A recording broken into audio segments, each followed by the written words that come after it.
Hi, my name's Mel and I work with the schools team.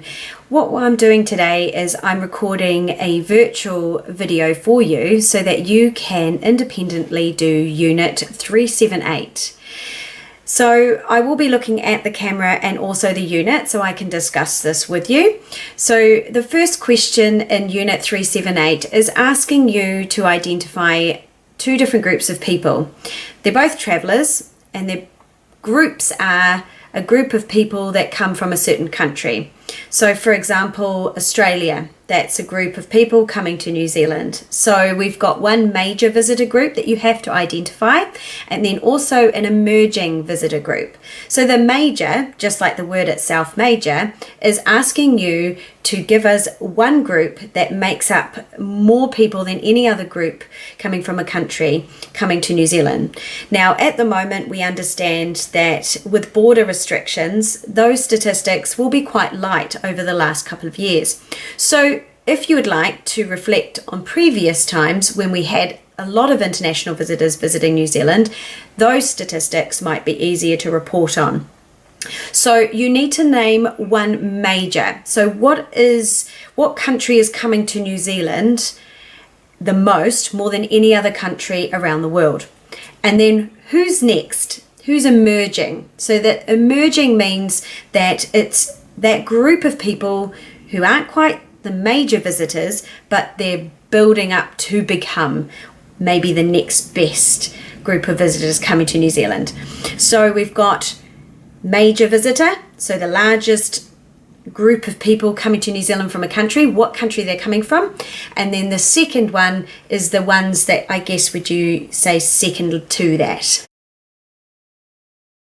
So it does say that other than Australia, you need to, because we've used that in the example in the assessment, you need to then identify in B of this assessment, why are they coming here? So we've given you an example.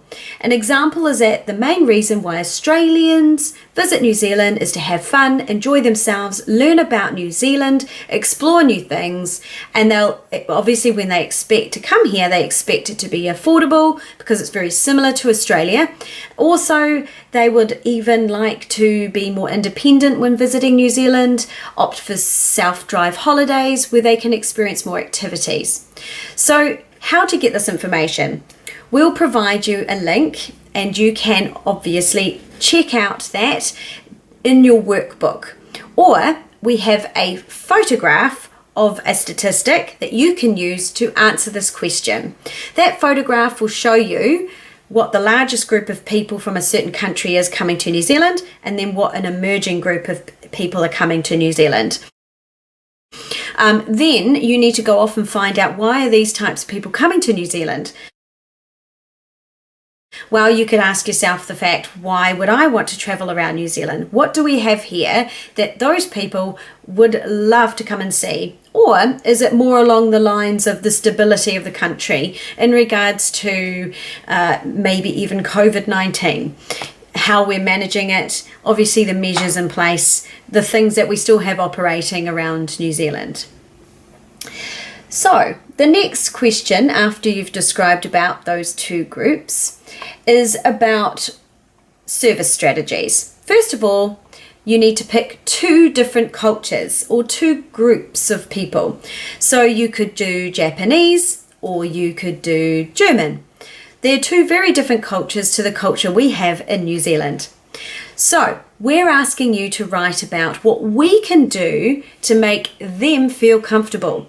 So the best way to do this is imagine that this particular culture or group of people are coming to stay with you in your home. What can you do to make them feel comfortable? Well, I can tell you now, to make myself feel comfortable going into another person's home over the other side of the world would be to have some similar things to what I'm used to. So let's have a think about what certain people are used to. So I will explain first of all what a communication strategy is. Communication is along the lines of how loud do you speak, how fast do we speak, what do we say, common customs for maybe certain cultures that might make them feel more comfortable.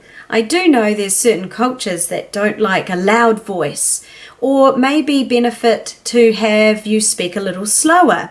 New Zealanders tend to speak quite fast. Or is it saying things in a certain way, avoiding slang? Any of those things are communication.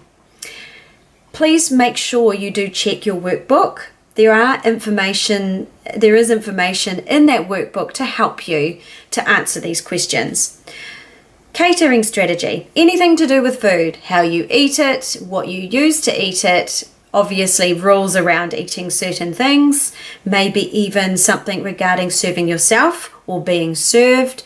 Anything like that is involved with catering strategies. So anything to do with food and beverage.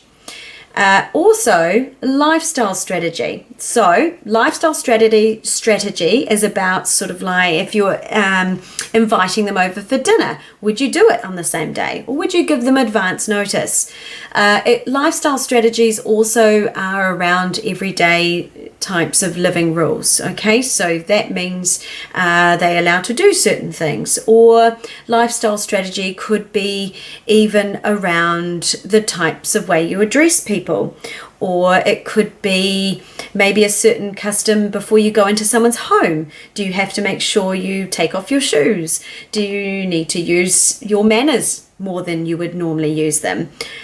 Lifestyle strategies also have an explanation in your workbook, so please do read your workbook to help you answer these questions. The next one is visitor group 2. So same thing again, different culture. So basically you could use maybe German in the first one and Japanese in the second, or whatever you've been given a resource to do.